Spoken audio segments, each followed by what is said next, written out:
Muy buenos días. El mensaje de hoy se llama Contradicciones doctrinales. Permítanme elevar una oración para dirigir este mensaje hacia nuestro Señor. Alabado Padre Celestial, gracias te damos por tu amor, por tu misericordia, Padre, porque tus bondades y tus bendiciones son nuevas cada mañana, Señor. Gracias, Señor, por la oportunidad de ser convocados en este día para poder aprender más de tu palabra, Señor. Te pido, Señor, que encamines mis palabras, mi boca, mi lengua, y gracias por la inspiración para redactar este mensaje y poderlo expresar el día de hoy. Muy bien, mis hermanos. Primeramente, déjenme contarles una anécdota. Hace tiempo escuchaba yo a un profesor de mercadotecnia que decía lo siguiente: la historia de las iglesias tal parece como que es un juego interminable de que, pues no me gusta, yo hago la mía. ¿Por qué? Porque primero existió la Iglesia Católica, pero después llegó Martín Lutero, que no estaba de acuerdo con las indulgencias y con la autoridad del Papa. Entonces fundó la Iglesia Luterana, defendiendo que la salvación es por fe y que la Biblia es la que manda. Luego, algunos de estos luteranos pensaron que aún quedaban demasiadas tradiciones y Calvino llevó las cosas un paso más allá con la Iglesia Reformada, enfatizando que la soberanía de Dios y la predestinación. En paralelo, prácticamente, en Inglaterra, Enrique VIII, el rey de esa nación, tenía un problema un poco personal. El Papa no le aprobaba el divorcio y por eso fundó la Iglesia Anglicana. Tiempo después, siguiendo los pasos de Arminius, Juan Wesley pensó que le faltaba un poquito de emoción y avivamiento y promovió la Iglesia Metodista, con énfasis en la santidad y vivir la vida piadosa. Posteriormente llegaron los bautistas, que dijeron: nada de bautizar bebés, solo adultos que sean conscientes de su fe. Posteriormente llegó los pentecostales, que dijeron: oigan, hay que tener al Espíritu Santo y sentir el avivamiento y hay que hablar en lenguas y todo esto. Y pensando que ya quizás todo estaba tranquilo, llegaron los testigos de Jehová diciendo: la Trinidad no encaja, no existe, y el nombre correcto únicamente es Jehová. Así que pues concluía este maestro de mercadotecnia. Así que pues viendo esta historia, parecería que el producto es el mismo, Jesús, solo que hay un pequeño diferencia de enfoques de mercadotecnia, de marketing. Así es, mis hermanos, dentro de la perspectiva secular, así es que se consideran a las religiones. Simplemente una rama más de estudio, pero es sinceramente la decisión más importante que un hombre puede llegar a tomar, que es dónde va a pasar la eternidad, en vida plena con su Creador o en castigo eterno en el lago de fuego, que es donde será el llorar y el crujir de dientes. Hay maneras de analizarlo. Por ejemplo, aquí en la universidad donde yo laboro se enseña religión, el grado de religión, así se llama, y se utiliza una perspectiva únicamente de aprendizaje literario, no tanto teológico. Por ende, mis hermanos, en esta situación les invito a que hay que analizar más profundamente a la palabra. Hoy, el tema, como les comenté, se llaman contradicciones doctrinales, porque hay aparentemente contradicciones entre las diferentes ramas del protestantismo. Está el calvinismo por un lado y el arminianismo por el otro. Veremos cómo es la palabra de Dios a través de la parábola del sembrador, que nos enseña cómo es esta verdad bíblica que no está dividida contra sí misma. Más bien, nos llama a que tengamos una respuesta genuina que dé fruto para la gloria de Dios. Primeramente, en el contexto bíblico, como les comenté, nos vamos a pasar en la parábola del sembrador, que se encuentra en Mateo 13, del 1 al 9. Y lo vamos a desglosar a continuación. En los primeros versículos dice que era la preparación del maestro. Y dice así: aquel día salió Jesús de la casa y se sentó junto al mar. Y se le juntó mucha gente. Y entrando él en la barca se sentó. Y toda la gente estaba en la playa. Y les habló muchas cosas por parábolas. Es decir, había salido de una casa temporal. Quizás, muy probablemente, era en Capernaum. Y se encontraba en el mar de Galilea. Obviamente que en las orillas, porque así nos lo marca este mensaje, y qué bonita manera de expresarse, porque tenía el mar de fondo y se sentó en una barca, como era la posición que se utilizaba en aquellos entonces los maestros, sobre todo para poderse expresar, que era estar sentado. Posteriormente, los siguientes versículos nos narran acerca de la parábola. He aquí, el sembrador salió a sembrar. Y mientras sembraba, parte de la semilla cayó junto al camino. Y vinieron las aves y se la comieron. Otra parte cayó en pedregales, donde no había mucha tierra, y brotó pronto. Pero, porque no tenía profundidad de tierra, salido el sol, se quemó, porque no tenía raíz y se secó. Otra parte cayó entre espinos, y los espinos crecieron más alto y la ahogaron. Pero parte cayó en buena tierra y dio fruto, cuál a 100, cuál a 60 y cuál a 30 por uno. Es decir, vemos 4 clases de terreno. Los que cayeron junto al camino, que es pues aquella semilla que no logró echar raíz porque las aves se las llevaron. Así lo narra el texto. Los que cayeron entre pedregales, pues son aquellas que quizás tuvieran un poquito de tierra, algo fértil, pero pues bueno, llegan las dificultades del sol y pues se quema porque pues no hay raíz, no hay de dónde echar mano para recibir nutrientes y poder subsistir. Entre los espinos, pues obviamente estas formas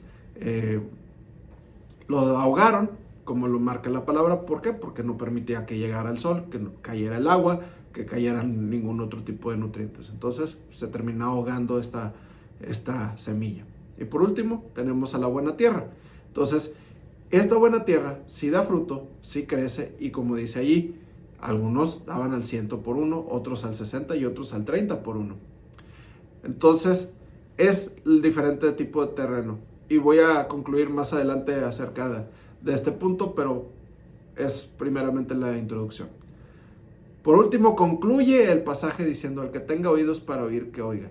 Entonces Jesús, nuestro Señor Jesucristo, concluye con esta exhortación llamando a la audiencia a que reflexionaran y que entendieran el mensaje. No se trata únicamente de escuchar con los oídos físicos, sino de recibir la verdad con el corazón y con la mente abierta.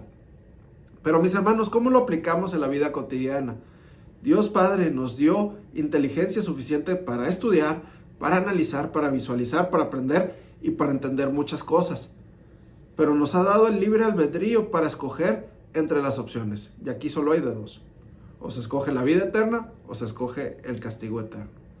Entonces, si bien la Iglesia Católica fue la primera iglesia debido a las conquistas del Imperio Romano y a todos los movimientos políticos y militares de la época, que no vale la pena analizar en este mensaje, pero ustedes me imagino que ya lo han escuchado acerca del Imperio Romano y cómo el cristianismo fue desarrollándose, y ustedes van a poder comprender este desarrollo. Fue hasta 1517 que llegó la Reforma Protestante a través de Martín Lutero, a quien yo le doy muchas gracias al Señor que haya utilizado a este personaje para poder transformar a la iglesia, y que haya sucedido lo siguiente, porque plasmó 5 apostolados que ya hemos hablado muchas veces, pero son sola fide, que quiere decir que es solamente por fe, que es en nuestro Señor Jesucristo que uno cree y en Él, y por ende uno puede ser salvo. Sola escritura, que quiere decir solamente la escritura. La palabra de Dios, la Biblia que conocemos, es la palabra que nos acerca a Él. No hay necesidad de tener un libro complementario como en alguna otra religión. No hay que tener ningún otro documento alternativo que nos permita acercarnos. Es solamente la palabra. Pero adicionalmente a esto, si se quiere utilizar el verbo, se democratizó, e incluso los mismos congregantes de la Iglesia Católica pueden acceder actualmente a la palabra, porque ya estaba a plenitud, estaba a disposición de todos.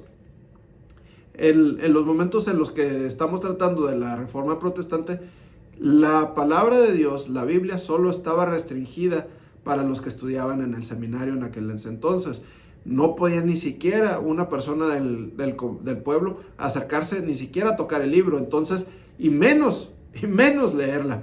Adicionalmente a que ni siquiera estaba tampoco en el idioma que se pudiera utilizar. Estaba en latín, entonces era todavía más incomprensible. Entonces, esto es de vital importancia. Sola gratia. Quiere decir que únicamente la gracia de Dios es el único medio de salvación.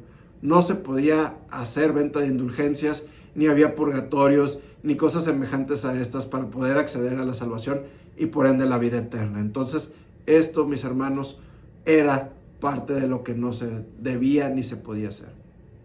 Solus Cristo, únicamente nuestro Señor Jesucristo fue quien padeció por nosotros y es por medio de Él que podemos llegar a ser salvos. Soli Deo Gloria. Quiere decir que solamente a Dios sea la gloria y Dios no comparte su gloria con nadie. Por ende, no hay ningún otro personaje, llámese santo como se llame o virgen como se llame, que merezca que se le rinda culto, como aún y desafortunadamente en la actualidad aún se practica incorrecta y condenatoriamente en la Iglesia Católica.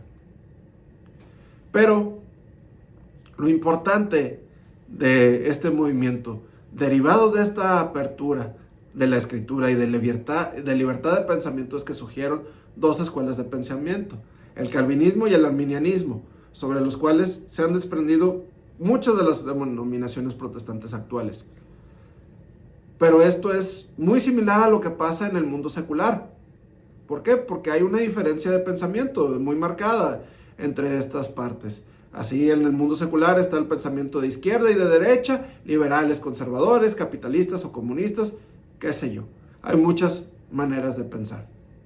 Pero la palabra de Dios en Proverbios 4, 26 y 27 nos dice que nos tenemos que alejar del mal y no cargarnos ni a izquierda ni a derecha. Por ende, estas dos escuelas de pensamiento tienen una diferencia muy profunda y que han llevado a muchas personas a debatir sobre sí, y dado que el centro de sus interpelaciones es acerca de la salvación. Cabe señalar que ambas posturas sí tienen fundamentos bíblicos. Sin embargo, se interpretan únicamente por separado y no se aglomera la Biblia como un todo. Comencemos con el calvinismo. El calvinismo defiende la posición de la predestinación y que el punto de la salvación no se pierde. Entonces, el calvinismo, ¿de dónde surge? Es la corriente teológica que se desarrolló por Juan Calvino, quien vivió de 1509 a 1564, durante la Reforma Protestante que se sucedió en Suiza. En el calvinismo, la salvación es obra exclusiva de Dios, quien elige a las personas que serán salvas mediante una elección incondicional sin que el ser humano tenga participación en ello. Su doctrina sostiene que la gracia de Dios es irresistible. Es decir, si una persona es elegida, no puede rechazar la salvación. Además, enseña la expiación limitada, lo que significa que Cristo únicamente murió por los elegidos y no por toda la humanidad. En cuanto a la predestinación, afirma que Cristo y que Dios eligen a las personas de acuerdo con su voluntad soberana, sin depender de ninguna respuesta humana. Por último, los calvinistas creen en la perseverancia de los santos, que implica que los verdaderos creyentes no pueden perder su salvación. Una vez salvo, siempre salvo. Esta teología ha sido adoptada por, obviamente, la Iglesia Reformada, las iglesias calvinistas, las presbiterianas y algunas bautistas, y enfatiza en que la soberanía absoluta de Dios sobre la salvación. ¿Cuál es la base teológica? El punto central es Romanos 8, 28 al 30, que dice así: y sabemos que a los que aman a Dios, todas las cosas les ayudan a bien. Esto es, a los que conforme a su propósito son llamados, porque a los que antes conoció, también los predestinó para que fuesen hechos conforme a la imagen de su Hijo, para que Él sea el primogénito entre muchos hermanos. Y a los que predestinó, a estos también llamó. Y a los que llamó, a estos también justificó. Y a los que justificó, a estos también glorificó. Posteriormente, los versículos 38 y 39 dice: por lo cual estoy seguro que ni la muerte, ni la vida, ni ángeles, ni principados, ni potestades, ni lo presente, ni lo porvenir, ni lo alto, ni lo profundo, ni ninguna otra cosa creada nos podrá separar del amor de Dios, que es en Cristo Jesús, Señor nuestro. Muy interesante ver este pasaje. Sin embargo, dentro de todo este análisis para el mensaje de hoy, hay 15 versículos o pasajes que apoyan esta doctrina. que sirven para fundamentar esta doctrina. Se los voy a dejar en la descripción para no alargar mucho este mensaje, pero son 15 pasajes que ustedes pueden consultar. Están en Juan, se los resumo brevemente: Juan 5, Juan 6, Juan 10, Romanos 5, Romanos 8, 1 Corintios 1, Efesios 1, Filipenses 1, 2 Tesalonicenses 3, 2 Timoteo 1, 2 Timoteo 4, Hebreos 7, 1 Pedro 1, 1 Juan 2 y Judas 1. Entonces, de todos estos pasajes voy a destacar los siguientes. Juan 10, 27, 29 dice: mis ovejas oyen mi voz y yo las conozco y me siguen, y yo les doy vida eterna y no perecerán jamás, ni nadie las arrebatará de mi mano. Mi Padre que me las dio es mayor que todos y nadie las puede arrebatar de la mano de mi Padre. Yo y el Padre uno somos. Entonces, bien, aquí nuestro Señor Jesucristo está diciendo que Él es quien da la vida eterna y que nadie puede arrebatarlas de su mano. Y entonces la salvación está asegurada y no se puede perder. En Filipenses 1:6 dice: estando persuadido de esto, que el que comenzó en vosotros la buena obra, la perfeccionará hasta el día de Jesucristo. Entonces Dios mismo contempla aquí la salvación iniciada, que no depende en lo último término del creyente, sino que es la obra constante y continua de nuestro Señor. Entonces, mis hermanos, si solo leyéramos y tuviéramos únicamente acceso a esta doctrina, sin leer el contexto global, total, universal de la Biblia, pues creeríamos o estaríamos cayendo en una posición muy humana, comprensiblemente, que yo ya creí en Jesús y ya soy salvo. Aleluya. Pues déjeme decirle algo. Es una posición muy conveniente o muy convenenciera, como ustedes lo quieran llamar, porque muchos estarían en peligro de perdición, porque esto puede interpretarse incorrectamente y decir: a todo dar, ya acepté al Señor Jesucristo en mi corazón, ya oró por mí el pastor, el misionero tal, X, aleluya, pues yo ya puedo vivir como me dé la gana, pues al fin y al cabo yo ya soy salvo. Entonces hay que tener mucho cuidado cómo se interpreta esta doctrina, porque es muy condenatorio hacerlo de esta manera.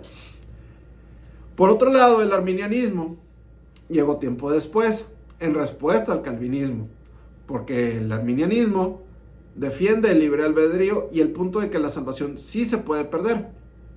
Este movimiento surge en los Países Bajos, como les comentaba, como respuesta de Jacobo Arminius, que vivió de 1560 a 1609, y este personaje, por las fechas, ustedes se pueden dar cuenta, nació 4 años antes de que falleciera Calvino. Por ende, sus seguidores, después de toda la derivación de todos sus documentos, escribieron el documento que se llamaba la Remonstrancia en 1610. Expusieron las diferencias muy marcadas que había con la teología calvinista. Y aquí, a diferencia de Calvino, Arminius sostenía que la salvación está disponible para todos, pero es el ser humano, es decir, usted, quien debe aceptarla voluntariamente. Defendía el libre albedrío, argumentando que las personas pueden responder o rechazar la gracia de Dios. En cuanto a la predestinación, el arminianismo enseña que Dios elige a las personas con base en su conocimiento previo de quién va a creer en él, en contraste con la doctrina de la gracia irresistible del calvinismo, que uno no se puede resistir a decirle que sí al Señor. Entonces, los seguidores de Arminius creen en una gracia preveniente que Dios ofrece a todos, que puede ser resistida. También defienden la expiación universal, afirmando que Cristo murió por toda la humanidad, aunque solo reciben los beneficios aquellos que verdaderamente creen en Él. Ya que sostiene que una persona puede perder su salvación si se aparta de la fe, y esta perspectiva ha sido adoptada por la Iglesia Metodista, por la Iglesia Nazarena, por las Asambleas de Dios, por Pentecostales y algunas bautistas. Enfatiza en la justicia y el amor de Dios, permitiendo que el ser humano tenga su libre elección en su destino eterno. ¿Cuáles son las bases bíblicas? Veamos los siguientes. Hebreos 6, 4 al 6, que dice: porque es imposible que los que alguna vez fueron iluminados y gustaron del don celestial y fueron hechos partícipes del Espíritu Santo, y asimismo gustaron de la buena palabra de Dios y los poderes del siglo venidero, y recayeron, sean otra vez renovados para arrepentimiento, crucificando de nuevo para sí mismo al Hijo de Dios y exponiéndole al vituperio. Esto es muy fuerte, muy, muy fuerte. Aquí dice, y recayeron. Entonces, esto nos está hablando de la apostasía.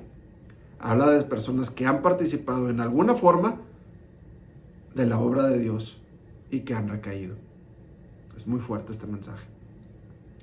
Hebreos 12:14 dice, seguid la paz con todos y la santidad, sin la cual nadie verá al Señor. Advierte que hay que seguir una vida de principios y de paz con Dios, porque si no se vive en plena santidad, no veremos al Señor. El tercer punto importante, Apocalipsis 3:5, que dice, el que venciere será vestido con vestiduras blancas y no borraré su nombre del libro de la vida y confesaré su nombre delante de mi Padre y delante de sus ángeles. Se sugiere que si al vencer no se le ha borrado su nombre, porque implica que entonces se puede ser borrado.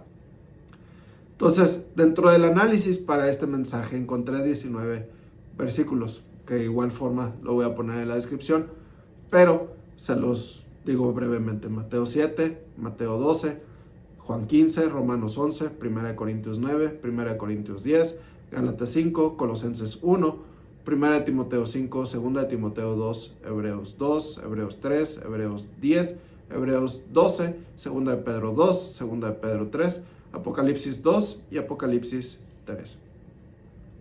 Pero de todos estos pasajes, mis hermanos, quiero focalizarme en Mateo 7, de los versículos 21 al 23. No todo el que me dice Señor, Señor, entrará en el reino de los cielos, sino el que hace la voluntad de mi Padre que está en los cielos. Muchos me dirán en aquel día, Señor, Señor, ¿no profetizamos en tu nombre y en tu nombre echamos fuera demonios y en tu nombre hicimos muchos milagros? Y entonces les declararé, nunca os conocí, apartados de mí, hacedores de maldad.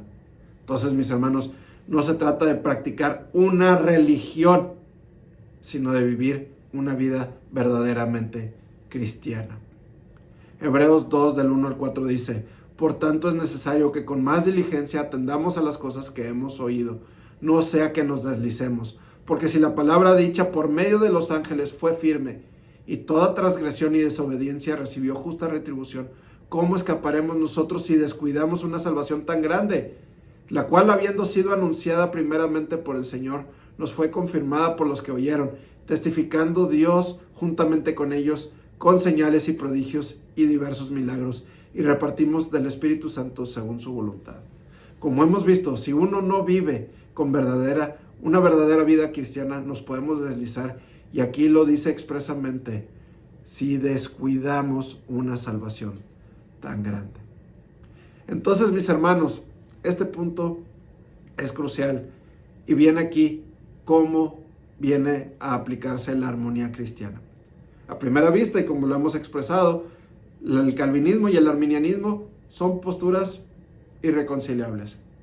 Uno subraya la soberanía absoluta de Dios y la imposibilidad de perder la salvación. El otro, el libre albedrío humano y la posibilidad real de apartarse de la fe. Sin embargo, ambos se basan en textos bíblicos genuinos. Entonces, ¿quiere decir que esto que la Biblia se contradice a sí misma? Pues obviamente que no, de ninguna manera. Más bien, revela la grandeza de Dios y el equilibrio entre su soberanía y nuestra responsabilidad. Aun cuando nuestro entendimiento sea limitado, la Escritura es la única que permanece sin división. Si se tratara de mayoría de soporte bibliográfico, pues evidentemente al encontrar 19 pasajes contra 15, pues gana el arminianismo. Entonces tenemos que seguir ese argumento. Entonces, pero de eso no se trata. Entonces pongamos mucha atención a lo siguiente que nos expresa nuestro Señor Jesucristo directamente con sus palabras en Mateo 12 del 22 al 37. Nos habla únicamente de un pecado que no puede ser perdonado, que es la blasfemia en contra del Espíritu Santo. Entonces, adicionalmente les invito a entender lo siguiente. 2 de Timoteo 3:16, que dice, Toda la Escritura es inspirada por Dios y útil para enseñar, para redarguir, para corregir, para instruir en justicia, y culmina diciendo que es para que seamos perfectos y preparados para toda buena obra. Entonces quiero destacar las palabras de Mateo 12, de nuestro Señor Jesucristo en el versículo 25. Sabiendo Jesús los pensamientos de ellos, les dijo: todo reino dividido contra sí mismo es asolado, y toda ciudad o casa dividida contra sí misma no permanecerá.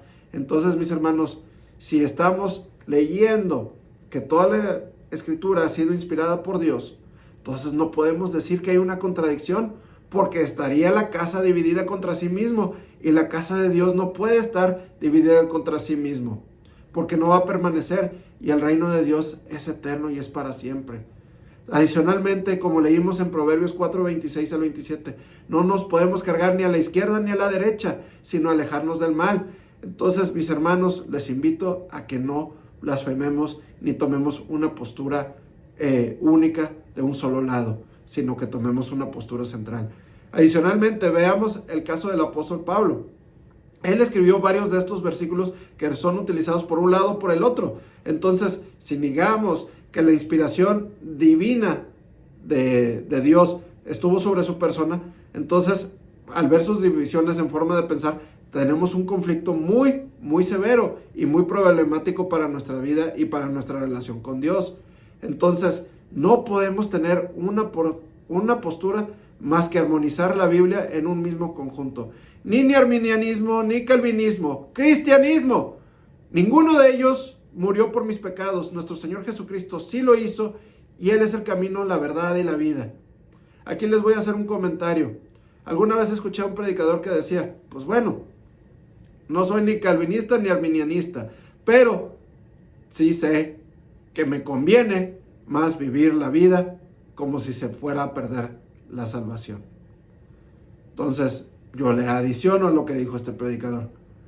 Cuando uno tiene este cambio, esta transición verdadera y genuina, y uno quiere vivir bajo los mandatos y principios de Dios, ¿por qué? Porque uno ya no quiere volver atrás. Y es ahí donde uno, tomado de las manos del Señor, es que uno no puede soltarse, ni quiere irse, ni escapar de su amor que nos tiene para con nosotros. Entonces, posteriormente, nuestro Señor Jesucristo también nos señaló que su palabra, la Biblia, no está dividida, ya que ella solo señala a Cristo como el camino hacia la vida eterna.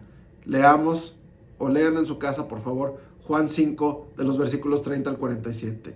Por eso, más allá de las posturas teológicas, recordemos que el llamado primordial es seguir y obedecer a Jesús. Él es el autor y consumador de nuestra fe, según lo que nos dice Hebreos 12:2. Y en su gracia encontramos la seguridad y la responsabilidad para preservarnos.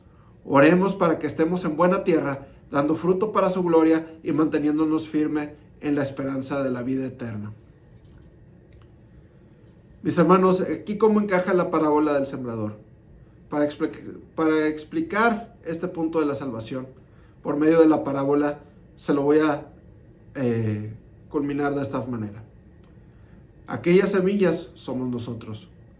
Las que están junto al camino son aquellas que de plano están muy alejadas del terreno fértil, que es la comunión con Dios, que es la permanencia con Dios.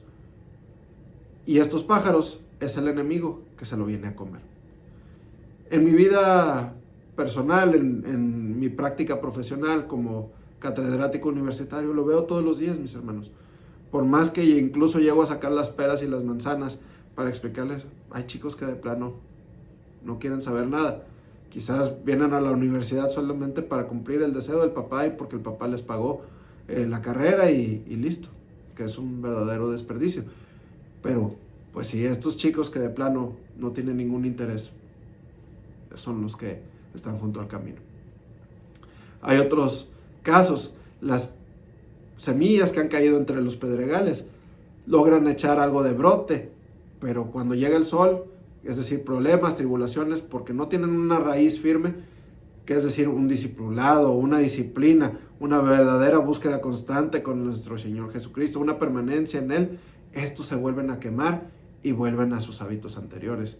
Entonces, mis hermanos, Ustedes, me imagino, han conocido a gente que a lo mejor fue a un concierto cristiano, que a lo mejor vino a alguna congregación un día, oró muy bonito un día, sintió algo en ese momento, algún misionero los atrajo. No sé la vida de todos y cada uno de ellos, pero en ese momento lo sintieron. Al salir de allí se les olvidó y volvieron a sus hábitos anteriores.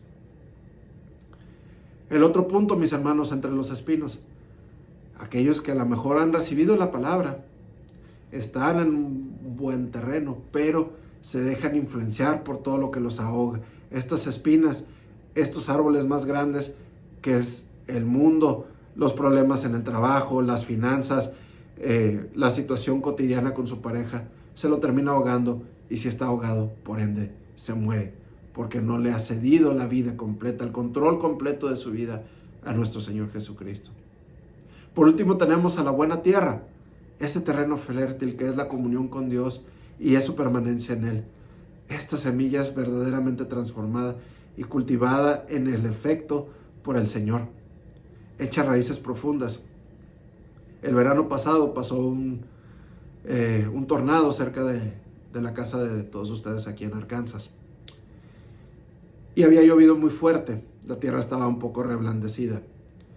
Pero el punto a lo que voy, mis hermanos, es que se cayó un árbol muy alto, quizás de poco más de 10 metros, porque la calle por donde tienen la casa de todos ustedes es de 2 carriles para ambos sentidos. Entonces, este árbol cubría la banqueta, los 2 carriles, y todavía llegaba hacia parte de mi terreno. Entonces, a lo que les estoy diciendo es que estos árboles, ¿cómo empezaron? Empezaron como una pequeña semillita. En algún momento fueron una semillita de árbol. Cayó en tierra fértil y echaron raíces. El tornado sí lo terminó derribando, pero era impresionante ver cómo se había sacado tanta cantidad de tierra que levantó, porque se vino con todo y todo. La tierra probablemente en este ejemplo estaba reblandecida, pero se la trajo toda. Se trajo un bloque de tierra impresionante con todo y las raíces. Entonces se va con todo y todo, mis hermanos. Pero lo más importante es que la semilla que cae en tierra fértil da frutos, y da frutos en gran manera. Quizás algunos, por el tiempo de servicio al Señor, por el tiempo que nos quede de vida, daremos fruto de 100 a 1. Algunos daremos fruto de 60 a 1.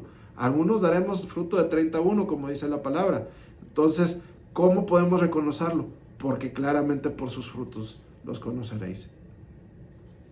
Entonces, mis hermanos, ¿para qué seguir discutiendo este argumento entre estas doctrinas? Porque si nuestro Señor Jesucristo sí vino por todos, pero solo aquellos que estamos en terreno fértil, que hemos verdaderamente creído en Él y que lo queremos seguir de verdad, hemos sido transformados y llevados a dar frutos. Por lo que yo les digo en mi experiencia personal, el cambio que ha sido obrado en mi persona, desde cómo se han cambiado mis pensamientos, mi forma de razonar, mi forma de vivir, mis finanzas, mi salud, mi integridad, y que busco al Señor a diario, que antes no lo hacía, es que creo y que estoy y que he sido totalmente transformado y que estoy echando esas raíces profundas de las cuales me estoy sujetando, y que por ende su amor no me va a dejar, y por ese amor que Él nos tiene, yo estoy plenamente seguro de que no voy a perder esa salvación, porque es por mi propia decisión, pero con el apoyo de nuestro Señor Jesucristo, es que yo no me quiero apartar, yo no me quiero deslizar, yo busco su protección a diario, yo me he rendido a Él, y por ende es que le puedo decir que uno no pierde la salvación si es que realmente está teniendo estos frutos, mis hermanos. Entonces está en uno realmente ser transformado en nuestro Señor Jesucristo y por su gracia, como les mencionaba con ese pasaje de este predicador, mis hermanos. Hay que vivir como si se fuera a perder la salvación, para que este amor no nos deje escapar de esa salvación. Es ahí donde lo unifico, estas dos doctrinas. Así, mis hermanos, como esta semilla necesita un buen terreno para crecer, nuestras vidas necesitan un corazón rendido a Cristo, abierto a su gracia y dispuesto a obedecer. Sin comunión diaria con Jesús, sin obediencia a su palabra y sin la acción del Espíritu Santo, no puede haber fruto. Así que, mis hermanos, yo les invito a verificar en qué terreno fueron ustedes sembrados. ¿Están en tierra fértil con Dios? Yo en lo personal, mis hermanos, yo no predico ni porque sea perfecto. Estoy lejos de ser perfecto. Estoy lejos de ser santo. Tampoco predico porque soy guapo. Tampoco predico porque soy alto. O no. Las opiniones pueden variar. Ni siquiera porque sea inteligente. Es solamente por la gracia de Dios que me ha permitido llegar a este punto. El Salmo 69, 28, 29 nos dice: sean raídos del libro de los vivientes y no sean escrito entre los justos, mas a mí, afligido y miserable, tu salvación, oh Dios, me ponga en alto. Entonces, mis hermanos, desde el Salmo está marcado el libro de la vida. Te invito a que experimentes en tu vida un verdadero cambio, que le cedas plenamente el control de tu vida a nuestro Señor y que permitas que continúe la obra en ti y que comiences a dar fruto, que eches esas raíces, que te sostengas de su amor, que sujetes a tu corazón esta doctrina que es el cristianismo. Ni arminianismo, ni calvinismo, solamente el cristianismo. La palabra de Dios es lo único, mis hermanos, que te puede acercar a Él. Y en este momento, si tú aún no le conoces, te invito a que lo conozcas y le permitas ceder el control de tu vida. Te invito a orar conmigo en este momento y después nos unimos todos en oración. Padre y Señor mío, reconozco que soy un pecador. Reconozco que necesito ser transformado, Señor. Necesito, Señor, saber más de ti. Por favor, Señor, permíteme recibir de tu amor. Señor, quiero que mi libro esté en el libro de la vida. Dame esa fortaleza, Señor, para seguir buscándote, para alabar tu nombre, para bendecir tu nombre, Señor. Permite, Señor, que todo lo que haga te alabe, Señor, a partir de este momento. Ayúdame a sostenerme en el libro de la vida, a que siga buscando tu gracia. Gracias, Señor, por nuestro Señor Jesucristo, quien vino a redimirnos. Ahora todos, mis hermanos, alabado Padre Celestial, gracias te doy por tu amor, por tu misericordia. Gracias, Señor, por mis hermanos que nos están escuchando. Gracias, Señor, por tu palabra que es viva y eficaz. Gracias, Señor, porque es la espada que necesitamos en nuestra vida cotidiana. Señor, te pido una bendición especial para mis hermanos que están por empezar su semana laboral mañana. Señor, te pido que seas Jehová Jireh, que les proveas de lo que es necesario a aquellos que tengan alguna necesidad económica o de sustento en su casa, Señor. Padre y Señor mío, te pido que seas Jehová Rafa en aquellos de mis hermanos que tienen alguna necesidad de salud espiritual, de salud emocional, de salud física, Señor. Señor, también te pido, Padre, que seas Jehová Sama. Que seas Jehová Sama para todos y cada uno de nosotros. Que tu presencia no se aparte de nosotros, Señor. Ayúdanos a tener fortaleza contra las tentaciones, contra los ataques del enemigo, y líbranos de todo ello, Padre. Sé con nosotros, sé Jehová Sama, Señor. Es lo que más nos importa, estar contigo, Señor. Contar con tu presencia en nuestra vida, Señor. Gracias, Padre, porque nos has permitido ser salvos, porque nos has permitido ser hijos tuyos, Padre, porque somos tu creación, porque somos hechura tuya, Señor, y porque, Señor, queremos saber más de ti. Te pedimos tu presencia en nuestra vida, Padre. Guíanos, Señor. Guíanos, Señor, que tu Espíritu Santo nos acompañe y nos llene todos y cada uno de los días, Padre, y que podamos seguir tus mandamientos y buscarte todos los días, Señor. Permítenos tenerte siempre a nuestro lado y en nosotros, Señor. Señor, te doy muchas gracias en el precioso nombre de nuestro Señor Jesucristo, por quien también te pedimos todas estas cosas. Amén, amén y amén.